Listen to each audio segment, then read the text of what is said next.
본 방송에서 제공하는 투자 정보는 투자 판단에 대한 조언입니다. 방송에서 제공하는 주식의 가치, 가격 상승 및 가격 하락에 대해서는 방송사에서 보장하지 않습니다.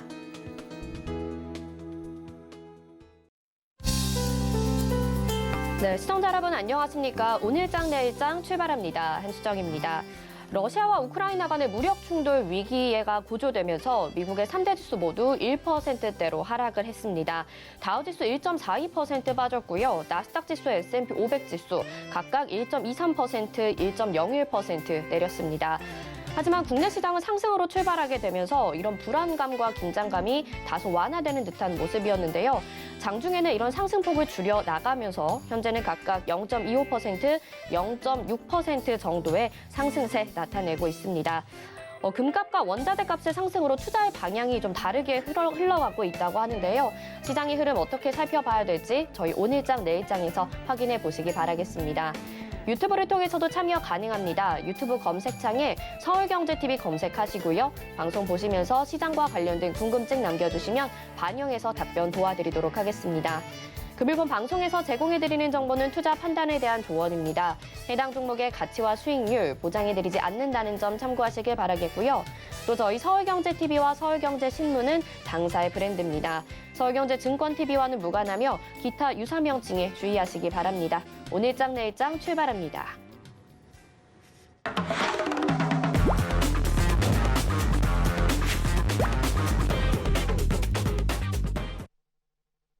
네, 첫 번째 순서부터 시작해 보도록 하겠습니다. 이 시각 보도본부, 오늘은 증권부의 김혜영 기자 나왔습니다. 어서 오세요. 안녕하세요. 네, 어떤 뉴스들 준비하셨을까요? 헤드라인 뉴스 먼저 화면으로 만나보시죠.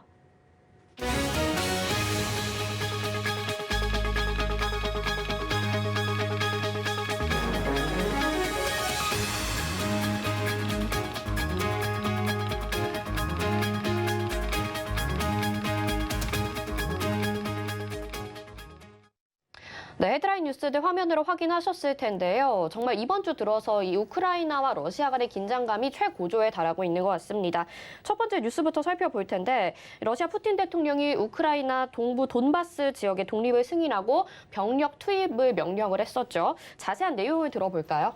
네, 미국과 러시아의 상황이 악화일로를 걷고 있습니다. 일촉즉발의 상황으로 치닫고 있는 모습인데요. 일단 미국은 러시아의 이번 파병 결정에 대해서 침공으로 규정을 했습니다. 이 침공 규정이 갖게 되는 그 의미가 상당한데요. 실질적으로 제재에 나서겠다라는 선전포고가 깔려있기 때문입니다.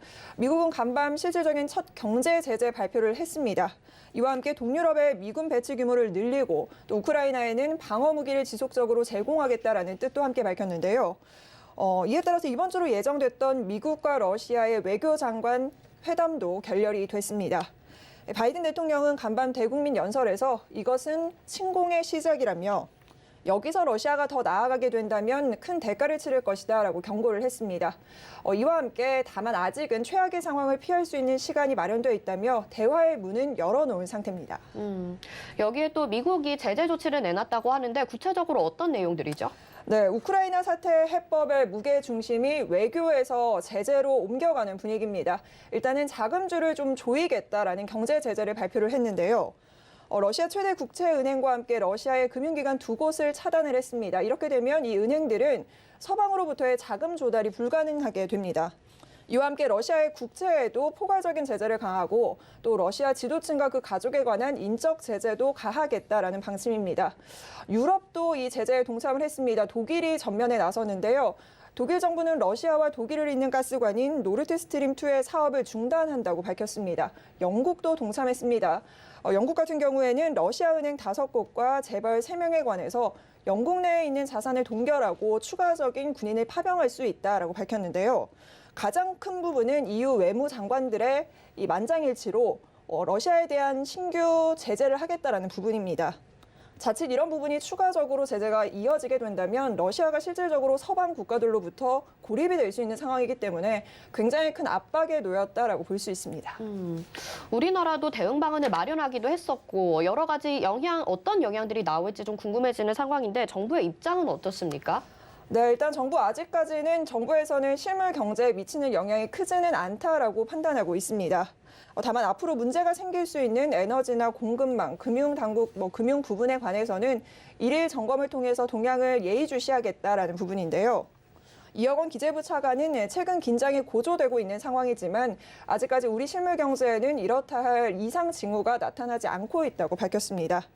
다만 국내 금융시장에서 일부 영향을 조금 받고 있기는 하지만 원달러 환율 등이 타국의 주요 통화와 비교해서는 원활한 흐름을 보이고 있고 또 2월의 수출도 견조하다라고 밝혔습니다. 일단은 큰 영향은 없을 것이다라는 게 정부의 판단인 것 같은데 우크라이나와 러시아의 의존도가 높은 부분에 대해서는 여전히 걱정스러운 부분들이 있거든요. 이 부분에 대해서 정부 입장은 어떤가요? 네, 정부도 산업 자원을 지속적으로 검토하면서 동향을 좀 주시하고 있습니다. 촉각을 굉장히 곤두세우고 있는 상황인데요. 다만 러시아나 우크라이나의 의존도가 높은 부분들 이런 품목에 관해서는 재고를 지속적으로 확대해 나가겠다라는 그런 방침을 전해왔습니다. 이혁원 기재부 차관은 대부분의 품목은 수입 전환이 가능하거나 국산으로 대체가 가능한 상황이라고 밝혔는데요. 원유와 관련된 에너지 부분에 있어서는 장기 계약을 통한 도입이 지속적으로 일어나고 있기 때문에 크게 우려할 부분은 없다라고 밝히면서 또한 정부의 비축유를 비롯한 단기간의 수급 물량이 충분히 확보된 상황이기 때문에 수급 차질 가능성은 낮다고 보고 있습니다. 이어서 곡물 역시 사료용 같은 경우에 밀은 7월까지, 옥수수는 6월까지 사용 가능한 물량을 확보한 상태라고 밝혔습니다. 일단은 대비 물량들이 남아 있기는 한데 너무 또 기간이 길어지다 보면 좀 어려운 상황이 나올 수도 있겠다라는 생각이 들고요. 네. 주식시장 점검도 해보겠습니다. 증권가에서는 이 우크라이나 사태로 인해서 수혜주 찾기에도 바쁘다고요. 맞습니다. 반사이익을 받을 수 있는 수혜주 찾기에 굉장히 분주한 모습인데 대표적인 섹터가 이제 사료나 이런 곡물 관련주 그리고 조선주, 에너지주입니다. 실제로 오늘 주가 움직임이 상당히 많이 분출이 되고 있습니다. 다만 변동성이 좀 큰 부분은 유의를 하셔야겠는데요. 일단 각 섹터별로 자세히 들여다보죠. 조선주부터 확인해 보겠습니다. 해상 물동량 증가 그리고 성가 상승 등으로 인해서 수주가 지속적으로 이어질 것이다라는 전망 나오고 있고요. 특히나 유럽의 천연가스 최대 공급처가 바로 러시아입니다. 그런데 이 러시아에서 가스를 끊게 된다면 LNG선의 발주가 늘어날 것이다라는 긍정적인 분석 나오고 있습니다. 또한 유가가 계속 오르는 것도 주가에 긍정적인 흐름 나타내고 있는데요.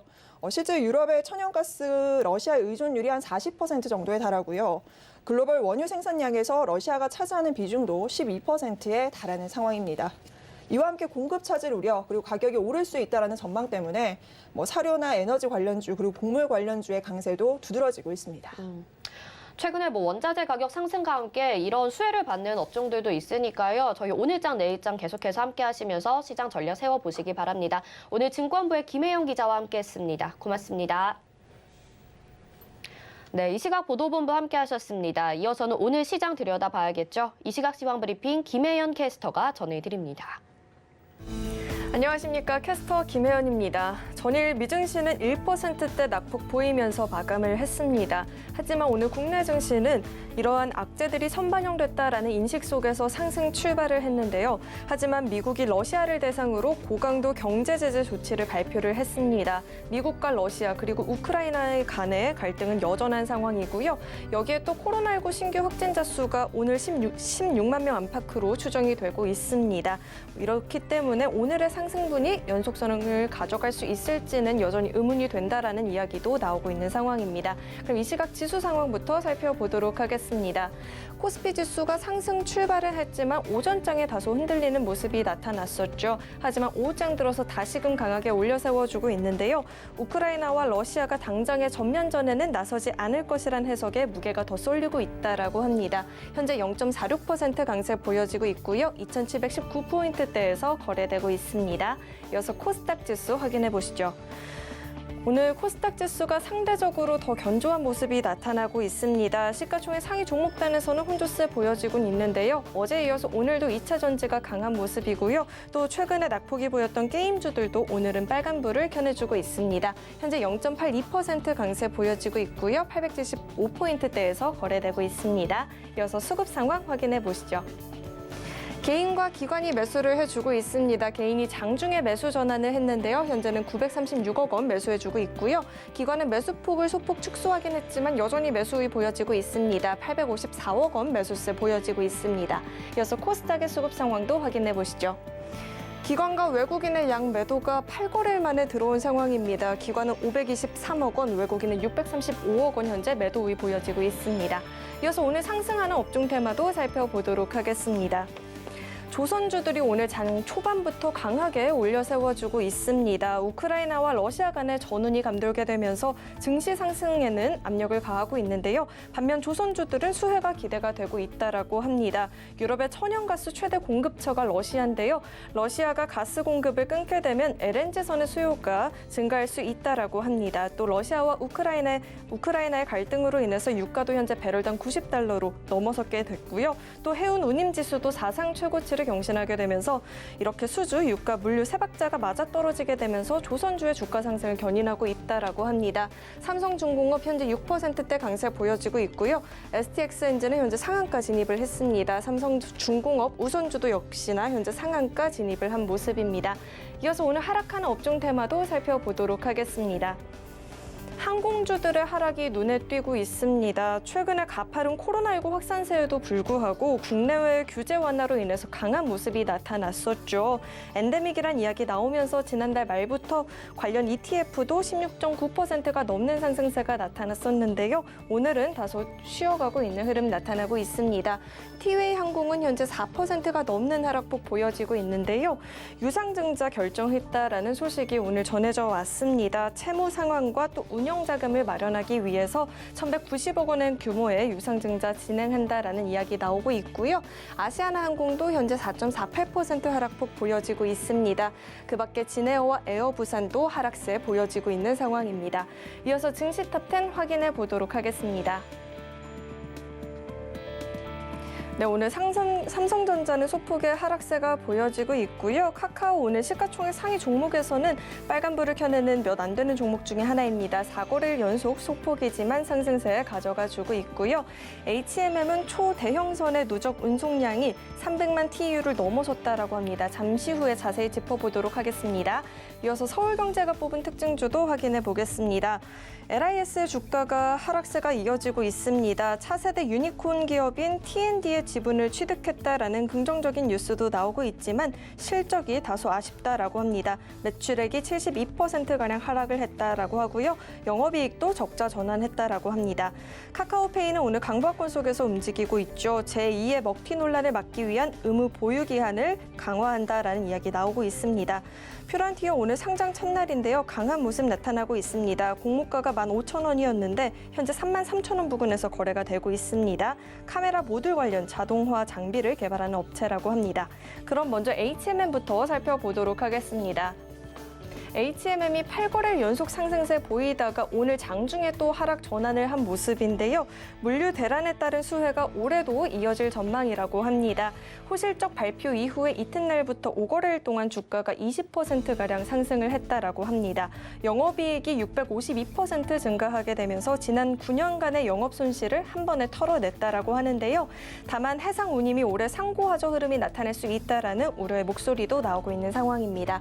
현재 0.16% 소폭의 하락세 보여지고 있고요. 이어서 두 번째 종목 살펴보도록 하겠습니다. 로보로보 가지고 와봤는데요. 리오프닝에 대한 관심이 높아지면서 로보로보에 대한 관심도 커졌다라고 합니다. 오늘 긍정적인 뉴스도 나왔는데요. 삼성전자의 로봇 사업팀 규모가 1년 새에 10배가량 커졌다라고 합니다. 여기에 또 삼성이 올 상반기에 삼성봇 양산을 위해 박차를 가하고 있다라고 이야기가 나온 것도 상승 탄력에는 긍정적인 영향을 주고 있습니다. 현재 7%대 강세 보여지고 있고요. 8,410원에서 거래되고 있습니다. 이어서 마지막으로 살펴볼 종목은 LG전자가 있습니다. LG전자가 12년 만에 태양광 사업에서 손을 떼기로 결정을 했습니다. 최근에 중국의 저가 제품 판매가 확산이 되면서 가격 경쟁이 치열했다라고 하는데요. 글로벌 태양광 시장과 사업 환경이 갈수록 악화가 되고 있기 때문에 시장에선 이 같은 소식을 호재로 받아들이고 있다라고 합니다. 현재 2%대 강세 가져가주고 있고요. 12만 5천 원에서 거래되고 있습니다. 지금까지 증시탑10 확인해봤습니다. 네, 장중에 잠시 조정을 받았던 지수가 다시 좀 반등이 나타나고 있습니다. 코스피 0.51%, 코스닥이 0.97%까지 반등이 나와 있는 상황입니다. 유한타증권 금융센터 동탄지점의 백인범 과장 연결해서 수급 동향까지 알아보도록 하겠습니다. 과장님 안녕하십니까? 네, 안녕하십니까? 네, 오늘 기관들이 코스피에서 매수를 해주고 있습니다. 객장 상황 먼저 들어볼까요?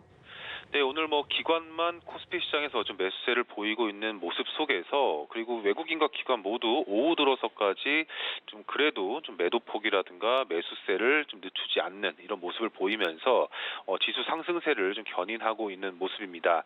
오늘 외국인 같은 경우 양시장 모두 좀 매도세를 보여주고 있는 상황 속에서 코스피 시장에선 크래프톤, 하나금융지주, 삼성중공업 또 오후 들어서는 SK스퀘어로의 좀 매수세도 특징적인 모습이었습니다. 코스닥 시장 같은 경우엔 LNF, 또 카카오게임즈, PNT 등으로에 대한 매수세가 특징적인 모습이었고요. 기관은 오늘 코스피 시장에서만 매수세를 보여주고 있는 가운데 코스피 시장에선 하이브, 또 SK하이닉스, 삼성전자, 또 오후 들어서는 LG전자로의 매수세 유입도 특징적인 모습이었습니다. 코스닥 시장은 동진세미캠, 또 비덴트, 아프리카TV, 또 오후 들어서는 펄어비스와 심텍 등에 대한 매수세 유입이 특징적이었다 볼 수 있겠습니다. 네, 오늘 국내 시장 긴장감이 최고조에 달하면서 걱정이 됐었는데 그래도 선방하고 있는 것 같습니다. 오늘 시장 한마디 어떻게 정리해 볼 수 있을까요? 네, 오늘장 한마디 우려감에 하락했던 경기민감 업종의 반등으로 좀 정해봤습니다. 사실상 경기민감 업종이라 말씀드리긴 했지만 생각보다 좀 눌러 있었던 업종과 종목들의 이런 반등세가 눈에 띄는 이런 모습인데요. 아무래도 최근 유럽과 이 미국 경제 지표가 예상외로 호조세로 좀 나왔다라는 점, 또 그리고 러시아의 이 우크라이나 관련 침공 뉴스에도 불구하고 이런 미국의 제재 수위가 우려보다는 좀 높지 않다라는 점 등이 다시 한번 부각되면서 오늘 우리 증시 장 초반부터 좀 상승 출발하는 이런 모습이었습니다. 하지만 여전히 노이즈가 완전히 해소된 것은 아니기 때문에 반등폭은 좀 제한되는 모습을 보이다 오후 들어서 다시 한번 좀 반등폭을 키우는 모습이다라고 보시면 좋을 것 같고요. 오늘 시장에서는 그간 경기 우려감 등에 하락했었던 자동차, 섬유의복, 기계, 건설, 특히 이 조선업 등 이 경기 민감 업종이 오늘 우리 증시 반등세를 주도하고 있는 모습인데 특히 조선 업종의 급등세가 좀 단연 눈에 띄고 있는 모습입니다. 이 러시아와 우크라이나의 지정학적 리스크가 좀 시장 전반에 영향을 미치고 있는 가운데 이 조선 업종 같은 경우 이러한 리스크가 오히려 긍정적인 영향을 받을 수 있을 것으로 전망이 된다라는 의견이 오늘 시장에서 힘을 받고 있는 모습이다 보시면 좋을 것 같고요. 이 러시아 같은 경우 주요 천연가스 생산 국가인데 이 유럽의 이 파이프라인을 통해서 공급하는 이런 모습 속에서 이 러시아 제재가 시작될 경우에는 이 유럽 국가들 같은 경우 이 러시아에 대한 파이프라인 공급 외에 다른 이런 공급 대안을 좀 찾아야 하는 상황이다라고 보시면 좋겠습니다. 일단 이러한 상황 속에서 이 LNG 형태가 대안으로 꼽혀지고 있는데 이에 따라서 우리 조선업체들이 강점을 갖고 있는 이 LNG선 수주가 늘어날 것으로 기대할 수 있다라는 점 등이 좀 부각이 되고 있는 모습이다라고 좀 해석을 해보시면 좋을 것 같고요. 그리고 또 오늘 또 유일하게 그간 수주 공시가 없었던 삼성중공업도 LNG 내척의 이 수주 관련 소식을 알리면서 우리 조선업체들에 대한 수주 기대감을 다시 한번 높이고 있는 모습이다 보시면 좋겠습니다. 그리고 또 마찬가지로 최근에 이런 고유가 상황도 조선업종에는 긍정적으로 평가되고 있는 모습이다 보시면 좋겠는데 이 유가 상승으로 인한 원유 운반선과 석유화학 운반선에 관한 이 탱커선 발주가 증가하고 있는 모습, 또 그리고 조선업 종의 또 다른 축이죠. 해양 플랜트 역시도 이 고유가 상황에서 이 관련 이 수주가 늘어날 수 있는 상황이다라는 점에서 이 우리 조선 업종에 대한 수혜 기대감이 오늘 들어 특히 유입되고 있는 모습이다 보시면 좋겠습니다. 일례로 해양 플랜트 같은 경우 대우조선해양 지난 1월에 가스전 제어 설비 한 기를 좀 수주를 했다라는 점, 또 삼성중공업 역시도 올해 약 3기 정도의 해양 플랜트 수주를 좀 계획을 하고 있다는 점 등과 더불어서 여타 다른 기업들도 이 해양 플랜트 관련 수주 기대감이 다시금 높아지고 있다는 점 등이 부각되고 있는 모습입니다. 이러한 요인 등과 더불어 그간의 저가 매수를 좀 자극하면서 오늘 대우조선해양, 삼성중공업, 현대중공업, 현대미포조선 등의 이런 주가 강세가 조선업종 급등세를 보인 이런 모습이었다. 정리해 볼 수가 있겠습니다. 이런 지정학적 리스크로 수혜주 찾기에 바쁘다라는 이야기를 앞에서 했었는데 여기에 조선업종이 지금 이 이슈와 엮이게 되면서 급등 양상 보이고 있는 것 같습니다. 오늘 말씀 잘 들었습니다. 고맙습니다. 네, 감사합니다. 네, 이 시각 객장의 백인범 과장과 함께했습니다. 이어서는요, 이런 이슈들로 인해서 저희가 짚어봐야 될 부분 마련했습니다. 오늘장 이슈 토픽 루크투자연구소의 임순재 대표와 함께하겠습니다. 대표님 안녕하십니까?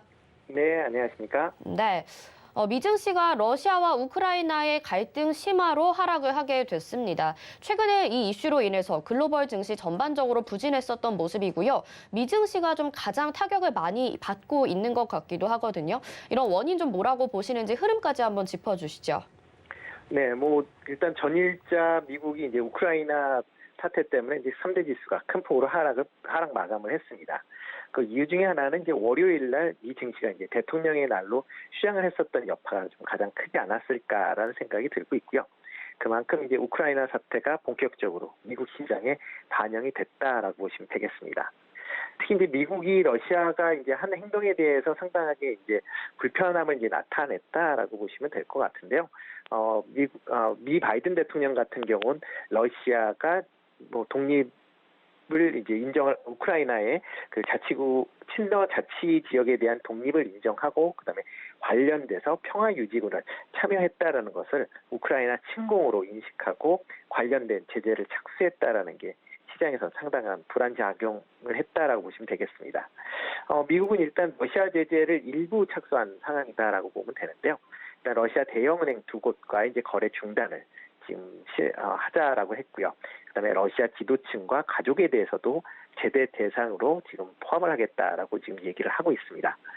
향후 우크라이나의 침공 그 속도나 그다음에 범위에 따라서 관련된 그런 이제 경제 제재는 좀 더 확대될 것 같고요. 최악의 경우에는 이제 푸틴 대통령에 대한 제재도 포함을 할 수 있다라는 식의 그런 이제 얘기를 하고 있는 그런 상황이다라고 보시면 되겠습니다. 이에 따라서 이제 영국 같은 경우도 지금 미국의 그 러시아 제재에 지금 동참을 한 그런 상황입니다. 그러다 보니까 영국 같은 경우도 러시아 은행 5곳, 그다음에 부호 3인에 대해서 제재를 어저께 발표를 했습니다. 단순히 지금 미국 같은 경우에는 우크라이나 침공 때문에 일부는 최근에 이제 있었던 긴축 우려감이 조금 완화될 수 있지 않을까라는 또 기대감들 일부 내비치는 것도 사실입니다. 특히 이제 전면전으로 치달았을 때 기존에 있었던 기준금리의 급격한 인상은 좀 어려울 것이다라는 의견도 좀 있는 그런 상황인데요. 그렇지만 여전히 아직까지는 긴축 우려가 우크라이나 사태와는 관계없이 진행되는 것이 맞다라는 의견이 좀 더 우세한 상황이다라고 보시면 되겠습니다. 또 하나가 이제 원자재 가격의 상승 부분이 인플레이션 우려를 계속 불안감을 이제 재촉하고 있다라고 보시면 될 것 같은데요. 특히 어저께 유가 같은 경우, 특히 WTI는 장중에 $96, 그리고 브렌트유 같은 경우는 $100에 근접할 만큼 급등세를 보인 이후에 하락하는 그런 모습을 보였습니다. 그만큼 관련된 이제 원자재 가격이 좀 불안하다라고 보시면 될 것 같고요. 또 곡물 가격 같은 경우도 올해 지금 대두 같은 경우는 22%, 그다음에 옥수수 같은 경우는 13%, 밀도 9% 올라가는 그런 이제 상승세를 좀 보이고 있습니다. 이러한 이제 상승세가 인플레이션에 어떻게 작용할지도 조금 관심 있게 보실 필요가 있지 않을까 싶습니다. 네, 지금 이런 이슈가 인플레이션까지 영향을 줄 수 있겠다라는 내용 잘 들어봤습니다. 변동성 확대에 대한 우려스러운 목소리도 있습니다. 어제 같은 경우에는 코스피 지수 2,700포인트 이탈을 하게 됐는데요. 그래도 오늘은 다시 반등에 나선 모습이죠. 조정장을 저가 매수의 기회로 삼아봐도 될지 이 부분에 대해서 어떻게 보실까요? 네, 우크라이나 사태에 따라서 하루하루가 지금 주가가 요동치고 있는 그런 상황이다라고 보시면 됩니다. 그만큼 시장 내에서 상당한 이제 불확실성이 커졌다라고 보시면 될 것 같고요. 이렇게 이제 지정학적인 불안 요소로 가장 큰 이유 중에 하나는 러시아와 우크라이나가 모두 주요 원자재 생산 국가다라는 겁니다. 그렇기 때문에 양국의 교전이 확대되고 또는 경제 제재 등으로 인한 수출입에 상당한 영향을 받는다라고 하게 되면 국제적으로 원자재 수급이 계속 불안해질 것이다라는 우려감이 있기 때문에 이런 주가의 변동성도 좀 커지지 않을까라는 생각이 들고요. 그렇지만 지수는 당분간은 좀 박스권으로 횡보할 가능성이 좀 큰 것으로 지금 예상을 하고 있습니다. 특히 특히 국내외 불확실성이 여전히 많은 그런 상황이거든요. 대표적으로 뭐 국내 같은 경우는 3월 9일 날 이제 대통령 선거가 있고요. 그리고 3월 15일, 16일 날 미국 FOMC 회의도 있을 예정입니다. 또 우크라이나 사태와 관련돼서 아직까지도 불확실성이 계속 좀 진행되고 있는 그런 상황이기 때문에 이런 불확실성에 대한 내성이 생기는 시간이 좀 필요하지 않을까라는 좀 생각을 해보고 있습니다. 작년 같은 경우에 기준금리 인상과 인상에 대해서 또 그리고 긴축 우려에 대해서 얘기가 계속 나오면서 좀 시장이 불안한 그런 모습을 좀 보였습니다. 그렇지만 미국 시장 내에서 올리겠다라고 막상 얘기를 하니까 시장 자체적으로 좀 불확실성을 제거하면서 좀 안정화되는 그런 모습을 찾았거든요. 이번에도 아마 비슷한 전개가 좀 이어지지 않을까라는 생각이 들고요. 이런 불확실성에 대해서 내성이 되는 시간은 일단 FOMC 회의 때까지 조금은 또 기다리셔야 되지 않을까라는 생각을 해보고 있습니다. 따라서 지금이 과연 저점이냐라는 걸 본다라고 하게 되면 아직은 좀 더 확인을 해봐야 되는 그런 시점 아닌가라는 생각이 들고요. 일반 투자자이실 경우에는 저점을 확인한 이후에 매수 전략을 취하는 것이 좀 더 낫지 않을까라는 생각이 듭니다. 다만 시장에 대해서 조금 자신이 있으시는 분들은 시장이 급락을 보인 경우들이 분명히 발생을 할 거니까요. 그런 타이밍에 단기 매매 차원에서의 저점 매수는 여전히 유효해 보일 걸로 예상이 되고 있고요. 그리고 또 중장기적인 관점에서 보면 지금이 그렇게 가격대가 높은 상황은 아닌 거는 맞습니다. 그렇기 때문에 저점에서 분할 매수한다라는 전략을 장기적인 관점에서 취하는 거는 여전히 유효하다라고 생각이 됩니다. 네, 불확실성에 대한 내성이 생기는 기간이다. 저점 매수 기간을 조금 오랫동안 보자라는 말씀해 주셨습니다. 자, 지금 이런 시장 가운데서도 견조한 흐름 보여지고 있는 업종이 엔터 업종입니다. 오늘 시장 같은 경우에도 장중에 상승했었는데요. 리오프닝 기대감이 반영된 모습입니다. 지금 상황은 지정학적 리스크와 코로나19 확진자 계속해서 늘고 있는데 업종에 대해서 이야기 좀 해주시고요. 또 관심 있게 보시는 종목 어떤 것들이 있을까요? 네, 최근 코로나 1일 확진자 수가 오늘 같은 경우 17만 명으로 사상 최대 규모로 증가를 했습니다. 이렇게 코로나 확진자 수가 증가를 했음에도 위중증률이 낮아지면서 많은 분들이 이제 코로나에 대한 관심도가 덜어지면서 리오프닝에 대한 기대가 좀 더 커지고 있는 상황 아닌가라는 생각을 해보고 있습니다. 정부 같은 경우도 3월 중에 코로나 확진자 수가 정점을 찍을 것이다라고 이제 예상을 하고 있고요. 이후서부터는 하향을 할 걸로 예상을 하고 있습니다. 이렇게 되면 지금의 거리두기 완화 정책은 계속적으로 이루어질 것이다라고 보고 있습니다. 이미 이런 사태를 겪었었던 미국이나 유럽 같은 경우는 코로나 확진자 정점 이후에 지금 하락 추세를 보이면서 계속 경제를 재개하는 그런 모습을 보이고 있습니다. 국내 같은 경우도 이번 주에 음식점 영업시간이 1시간 정도 연장이 됐고요. 지금 상황으로 본다라고 하게 되면 2분기 이후에는 본격적인 거리두기 완화가 예상이 된다라고 생각을 해볼 수가 있습니다. 그렇기 때문에 이런 거를 관점에서 지금 리오프닝 관련주가 선취매를 보이고 있다라고 보시면 될 것 같고요. 특히 엔터주 같은 경우에 전일 하이브의 실적 호조 발표로 인해서 다른 엔터주에 대한 기대감도 지금 확산되고 있는 그런 상황이다라고 보시면 되겠습니다. 전일 하이브는 이제 작년도 실적을 창사 이후 최대 실적이다라고 해서 발표를 했습니다. 매출이 1조 2,500억, 그래서 1조대를 넘어섰고요. 영업이익도 1,900억으로 작년보다 30%, 순이익도 1,400억으로 60% 이상 증가하는 그런 모습을 보였습니다. 특히 BTS의 온오프라인 공연과 그다음에 기획 상품에 대한 판매가 호조가 되면서 실적을 견인하는 그런 모습을 좀 보였는데요. 아마 여타 엔터사들도 실적이 올해 작년 하반기 이후에만 조금 더 개선된 걸 개선된다는 기대감이 반영되고 있는 그런 상황이다라고 보시면 되겠습니다. 특히 올해 보유하고 있었던 보이그룹이나 걸그룹의 오프라인 글로벌 공연이 본격화될 걸로 예상이 되고 있기 때문에 이 오프닝 이후에 실적 개선이 좀 더 뚜렷해질 걸로 예상을 하고 있습니다. 종목으로 본다라고 하게 되면 대표적인 엔터 두 개의 회사죠. JYP하고 YG 엔터 같은 경우는 지속적으로 관심을 갖고 보시는 게 어떨까 싶습니다. 네, 알겠습니다. 이런 가운데 인텔은 지금 가상화폐 반도체 시장에 뛰어들었습니다. 이 분야에 중국 기업들이 수년간 이제 독점했었던 시장이기 때문에 판도 변화가 예상되는데요. 반도체 업황에 대해서는 어떻게 보시는지, 그리고 가상화폐 플랫폼의 시장 변화, 판도 변화에는 어떤 것들이 있을지 궁금합니다. 전망 어떻게 보시나요? 네, 반도체 업황 자체는 일단 뭐 1분기가 저점을 찍고 2분기 이후서부터 이제 개선될 것이다라고 지금 많은 전문가들이 이제 예상들을 하고 있는 그런 상황이고요. 아마 올 하반기 이후서부터 아마 본격적인 다시 상승세가 이어질 걸로 예상을 하고 있습니다. 그렇지만 이번에 나온 이제 가상화폐용 채굴용 반도체 시장은 약간 좀 다르게 보실 필요가 있지 않을까라는 생각을 하고 있습니다. 관련 시장 분야가 그렇게 크지 않은 그런 부분이기 때문에 전체 반도체 시장에서 미치는 영향은 상당히 제한적일 것이다라고 보시면 될 것 같고요. 특히 지금 채굴용 반도체 시장에서 가장 강한 쪽은 이제 그 엔비디아나 이제 AMD 같이 이제 그래픽 카드를 만들고 있는 회사들이 좀 강점을 갖고 있습니다. 특히 이제 암호화폐 채굴을 위해서 관련된 GPU라는 이제 그래픽 카드가 많이 사용이 되고 있는데요. 아마 지금 현재도 암호화폐 전용 GPU 시장이 있긴 합니다만 규모는 그렇게 크지 않은 어떻게 보면 미미한 그런 수준이다라고 보면 이번에 인텔에서 발표한 가상화폐용 채굴 반도체도 그렇게 시장 규모는 크지 않을 것이다라고 생각이 됩니다. 다만 이제 채굴용 반도체 특성상 파일 암호화 등의 이제 보안 관련된 부분으로 시장을 확대할 수 있는 그런 기술을 보유하고 있다라고 보시면 될 것 같고요.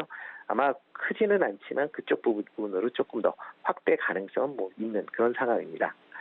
국내 반도체 업체에는 그렇게 큰 영향이 없을 걸로 예상이 되고요. 다만 이제 미국의 엔비디아나 AMD 같은 그래픽 제조업체는 기존 그 GPU의 이제 경쟁 반도체가 출시되는 거기 때문에 다소 영향은 미칠 수 있을 것이다라고 보여집니다. 네, 알겠습니다. 오늘장 이슈 토픽 여기까지 듣겠습니다. 고맙습니다. 네, 고맙습니다. 네, 루크투자연구소의 임순재 대표와 함께했습니다. 5세에서 11세 코로나 백신 접종 계획이 다음 달 발표될 예정이라는 소식까지 전해드리면서 다음 이슈 칼럼으로 가보겠습니다.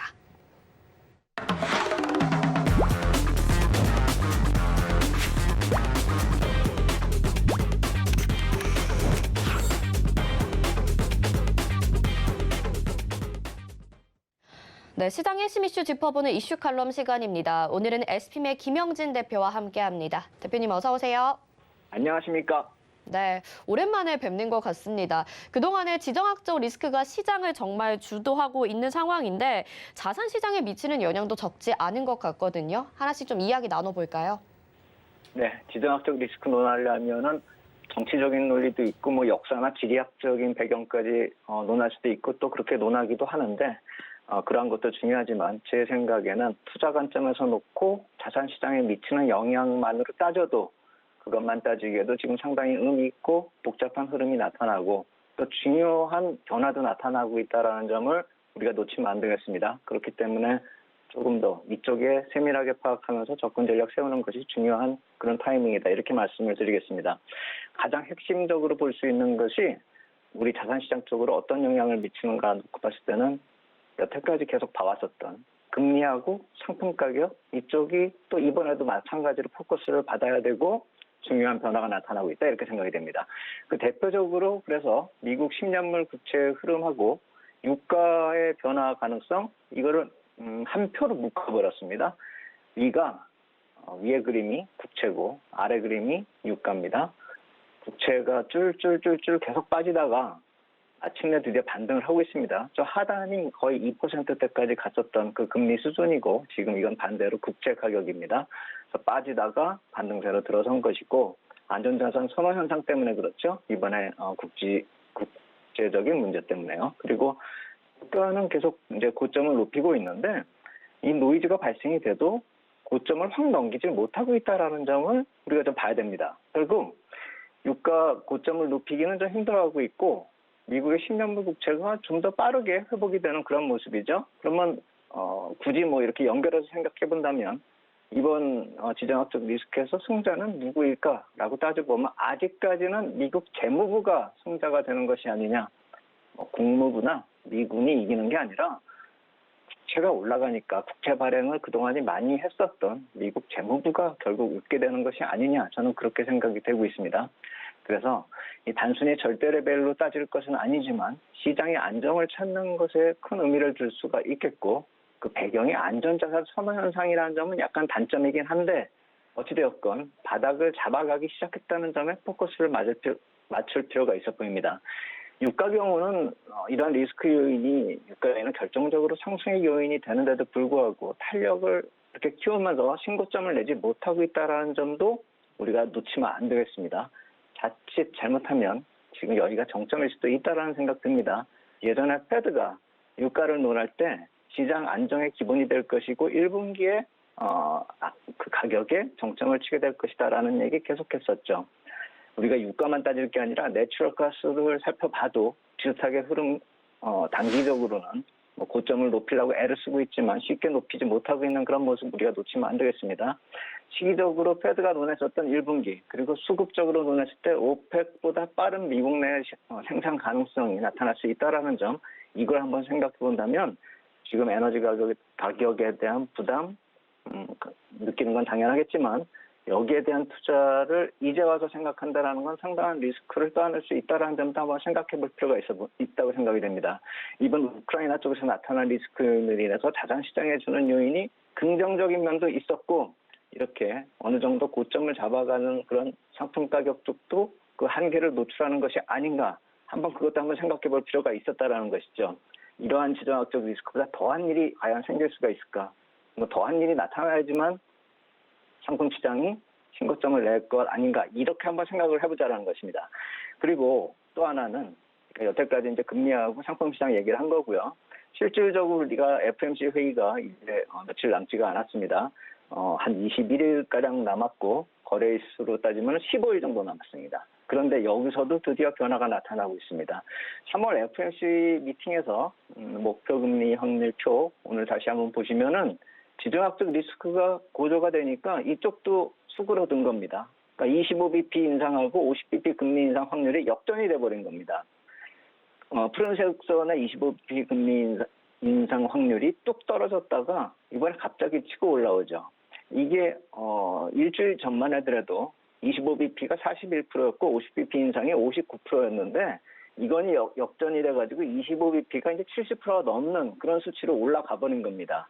그리고 세인트루이스 페드의 제임스 블러드 총재가 7월 FOMC 회의 거론하면서 뭐 100bp 인상 이거 했었지 않습니까? 이 역시 마찬가지로 7월 회의 목표 금리 이 확률 역시 마찬가지로 빠지고 있거든요. 결국 아까 금리 말씀드리고 상품 시장 말씀드리고 지금은 이제 FOMC 미팅의 금리 확률을 논하고 있는데 이 자산 시장을 압박하던 요인들이 하나 둘씩 조금 그 강도가 약화되고 있다는 그 흐름 우리가 놓치면 안 될 것이고, 자산시장 안정을 위해서 우리가 어떤 흐름이 좀 나타나줬으면 하는 투자자들의 바람이 있었는데 그것이 현실화되고 있다는 점도 놓치면 안 되겠다, 이렇게 말씀을 드리겠습니다. 네, 지금 이렇게 증시 상황 좀 알아봤는데 자산 시장에서 중요한 것은 아니지만 이 지정학적 리스크가 14년도에도 한번 불거졌습니다. 이때 크림반도 이야기를 많이 비유를 해서 이야기를 하고 있는데요. 거기에서 또 힌트를 찾을 수 있지 않을까라는 생각이 듭니다. 대표님, 이 부분 어떻게 보시나요? 네, 그래서 거기에 대해서는 러시아 그 RTS 지수의 시가총액 상위 종목 중에서 에너지 기업 하나하고 은행 기업 하나 이걸 꼽아봐서 인플레이션하고 금리하고 밀접한 기업들이기 때문에 아까 말씀드린 첫 번째 질문하고도 연결이 되고 의미가 있겠죠. 또 현 시장 이슈하고도 어울리는 기업들이기 때문에 이 두 기업의 주가 흐름 2014년하고 지금의 흐름 한번 비교해보면서 말씀을 드리겠습니다. 가츠프롬이라는 그런 회사가 있죠. 2012년부터 22년 주가 흐름 한번 살펴봤습니다. 로이터 자료 인용한 것이고요. 그림 오늘 세 번째 그림인데요. 이 기업이 RTS 지수의 시가총액 19% 차지하면서 1위 기업입니다. 국영 천연가스 생산 기업인데 우리가 이제 오일하고 비교하려는데 왜 가스 기업을 택하느냐 이렇게 말씀하실 수가 있는데 국영 정유사 루크오일이 시가총액 15%고 시가총액상으로 이 가스프롬보다 바로 아래에 있는데 유가하고 더 밀접해서 그것을 인용하고 하는 것이 옳겠지만 흐름이 거의 비슷합니다. 그래서 아예 시가총액 제일 많은 걸로 이렇게 택해서 보여드리는 것입니다. 이 그림을 보시면은 우리의 봉하고는 색깔이 틀립니다. 이게 미국 쪽 자료이기 때문에. 빨간색 봉은 우리의 음봉이라고 생각을 하시면 되기 때문에 이게 월봉으로 쳐가지고 상당히 위에서 많이 흘러내려온 것을 알 수가 있죠. 그동안에 유가는 계속 상승했는데요. 그리고 푸른색 선 박스권 왼쪽에 있는 2014년부터 조정을 보였는데 그 2014년에도 상품 가격은 마찬가지로 조정을 보였다라는 것이죠. 그래서 이게 과연 유가에 선행하는 흐름이냐? 제가 예전에도 이 RTS 지수 말씀을 드리면서 이게 선행했었던 흐름이 있었기 때문에 이번에도 유가를 선행해서 이게 먼저 꺾일 수가 있다라고 말씀을 드렸는데 유가가 아직 확 꺾인 모습이 아니기 때문에 아직까지는 좀 더 관찰을 해야 하겠는데 유가하고 비교해 봤을 때 이 기업의 주가 하락이 뜻하는 것이 단순히 외국 기업의 제재, 미국이나 유로존의 제재 때문에만 저렇게 형성이 될 수 있는가 우리가 한번 생각해 볼 필요가 있다라는 것이고 그렇다면 러시아가 아닌 미국의 에너지 기업 쉐브론 같은 경우는 과연 우리가 유가만큼 지금 탄력적으로 상승하고 있는가 이걸 따져보면 그게 또 아니라는 것이죠.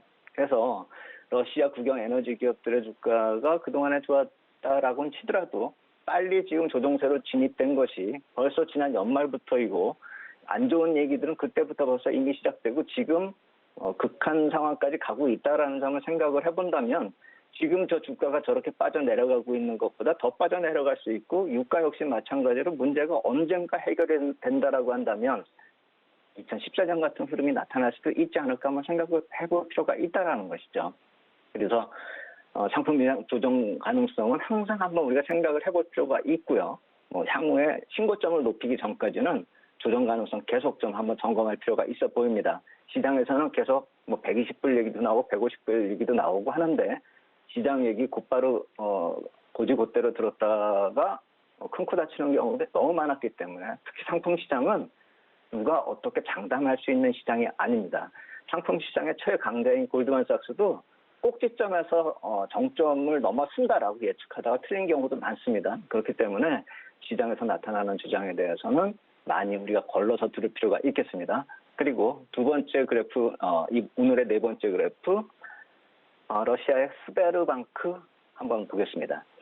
이 주가 보면은 RTS 지수의 시가총액 12%인데 금융 제재 같은 요인 등이 아주 많이 반영이 됐다 이렇게 봐야 될 것 같습니다. 선반영이 됐다 이렇게 봐야 될 것 같습니다. 가즈프롬하고 비교해 보면 많이 한 방에 떨어진 모습이죠. 거의 2020년 팬데믹 수준까지 하락한 주가거든요. 역설적으로 보시면 미국하고 유로존의 대응 강도가 이 주가에 나타나고 있다 이렇게 볼 수가 있는 것이죠. 이번 일이 어떻게 풀리느냐 이걸로 관찰하고 싶으면은 이 주가를 보는 게 오히려 빠르지 않을까라고 생각이 됩니다. 정치인들 얘기하는 것보다도 이 주가 흐름이 더 선행성이 있다라고 생각이 되기 때문입니다. 이렇게 취약한 러시아 주가 흐름 한 두 군데를 봤는데 이것뿐만이 아니라 2014년으로 거슬러 올라가면은 연결되는 이머징 마켓도 같이 조정세를 보였다라는 점을 생각해 본다라고 한다면 지금 러시아 기업들의 조정세를 단순히 그냥 서방 쪽에서 제재를 하기 때문에 저런 문제로 이어진다 이렇게 보는 것이 아니라 향후에 페드 같은 경우가 이머징 마켓이나 제3세계에 대해서 봐주지 않고 금리 정책을 해 나갈 수도 있는 팔자루를 쥐게 된 것이 아닐까 하는 우려감도 생각해 볼 필요가 있고 2014년에도 그와 비슷한 일이 벌어졌다는 점을 생각해 볼 필요가 있다는 것이죠. 그래서 아까 첫 번째 질문에서는 정책이 좀 완화가 되는 그런 룸도 지금 나타내고는 있지만 중장기적으로 놓고 보면은 이머징 마켓 쪽으로는 계속해서 리스크 요인이 잠재되고 있다라는 점 우리가 놓치면 안 되겠다 이렇게 말씀을 드리겠습니다. 네, 진짜 비교해보니까 2014년과 유사한 점이 많은 것 같습니다. 그럼 지금 이런 악재들이 시장에 반영이 된 것이고 이런 지정학적 리스크가 해소될 것이라면 시장도 반등 가능성을 좀 생각해 볼 수 있지 않은가라는 생각이 드는데요. 맞습니다. 그러니까 이 리스크가 언젠가는 해소가 될 것이라는 것이죠. 그렇게 됐을 경우에는 상품 시장은 지금보다 약세로 돌아설 가능성이 크고 자산 시장은 반전될 가능성이 크다 이렇게 볼 필요가 있는 것이죠. 음모론보다 시장에 대한 영향으로 좀 분석을 해가면서 접근할 필요가 있는데 아까 제가 미국 국채 발행 시기 때마다 이런 지정학적 리스크가 나타났기 때문에 그 국채를 발행하는 미국 재무부가 웃지 않을까 이거는 약간 음모론적 해석이 될 수가 있는 것이죠. 하지만 그것을 그렇게 음모론적 해석으로만 해석하실 것이 아니라 이러한 일들이 나타났기 때문에 빠르게 자산시장을 안정시키는 부분도 있었고 2월에 미국 국채 발행이 순조롭게 잘 지나가게 됐었다. 이렇게 해석을 하면 되는 것이죠. 그래서 향후에 우리가 금리하고 상품 가격을 주목해야 하는 이유는 이번 일을 거치면서도 또 깨달았다라는 것이죠. 위험자산 선호 현상에 주 영향을 주는 두 가지 팩터, 그러니까 실질 금리를 구성하는 기준금리하고 인플레이션하고 바로 이번 이벤트가 엮여져 있었기 때문에 우리가 자산시장에 미치는 영향을 더 쉽게 우리가 파악할 수가 있는 것이고 두 번째 질문에서 그걸 말씀을 드린 것이죠. 또 한 가지, 여기서 기대 인플레이션 수치원 한번 생각을 해보면서 오늘 마지막 그림 보면서 마무리하겠습니다. 10년 기대 인플레이션 세인트루이스 페드에서 나온 자료를 보면은 이러한 여러 가지 이벤트가 있고 실질적으로 시장에서는 인플레이션이 더 악화되고 상품 가격은 더 고점을 높일 것이라고 생각이 되고 있지만 실제로 놓고 보면 기대 인플레이션은 고점을 계속 많이 내려오고 있다는 것이죠. 고점이 낮아지고 있다는 것이죠. 그래서 절대 레벨이 많이 내려오지는 않았지만 이런 고점을 낮추는 모습이 중요한 것이고 특히나 유가나 상품 가격 상승 와중에서 이런 흐름이 나타났다는 점을 눈여겨볼 필요가 있다는 것이죠. 그래서 그림에서 보듯이 향후에 좀 더 긍정적으로 보려면 2.2% 레벨을 내려오거나 그 근처에서 조금 한 발짝 더 내려온다라고 한다면 기준금리 상승이나 인플레이션에 대한 부담 많이 완화될 것이다. 이렇게 봐야 되겠죠. 지금 저점 레벨까지 가고 있다는 점 생각해 볼 필요 있어 보이고 그러면 마지막으로 정리해서 코스피 쪽을 생각해서 말씀을 드리면은 상품 시장이 안정된다 그래서 무조건 코스피가 좋은 건 아닙니다. 2014년 다시 돌아보면은 상품 시장 조정받으면서 러시아는 조정을 많이 받았습니다. 2015년까지요. 그 기간 동안에 미국은 지속적으로 상승을 했고 중국 같은 경우는 탄력적인 상승을 보였고 코스피 같은 경우는 좀 박스피에 머물러 있었는데 그 이유는 경기 흐름 때문이라는 것이죠. 그래서 지나친 상품 시장이 약세를 보이면서 이머징 마켓 경기 둔화를 보이면 리스크 요인으로 코스피가 오겠는데 그것이 적절한 수준으로 조정을 보이면서 이머징 마켓 경기가 반전이 되면서 우리가 같이 반전하게 된다면 하반기에 긍정적인 전망이 나올 수 있다는 점, 그 점은 놓치면 안 되고 여태까지 봤었던 그 시각을 계속 유지할 필요 있어 보이고 지정학적 리스크 지나면서 3월에 FOMC 이벤트 지나면서 변화의 시그널이 나타나는지 그거 보면서 하반기에 본격적인 변화 흐름 우리가 좀 추측하면서 전략 세울 필요 있겠다 말씀을 드리겠습니다. 네, 일단 지정학적 리스크가 완화가 된다면 이런 금리 상승이나 인플레이션에 대한 부담감이 다소 줄어들 가능성 그리고 하반기에 대한 전망까지 들어봤습니다. 오늘 말씀 여기까지 듣겠습니다. 고맙습니다. 네, SPM의 김영진 대표와 함께했습니다. 오늘장 내일장 저희가 준비한 소식 여기까지입니다. 본 방송에서 제공해드린 정보는 투자 판단에 대한 조언입니다. 해당 종목의 가치와 수익률 보장해드리지 않는다는 점 참고하시길 바라겠고요. 저희 서울경제TV와 서울경제신문은 당사의 브랜드입니다. 서울경제증권TV와는 무관하며 기타 유사 명칭에 주의하시기 바랍니다. 잠시 후 마감 임박 60분의 승부로 다시 돌아오겠습니다. 시청해주신 여러분 고맙습니다.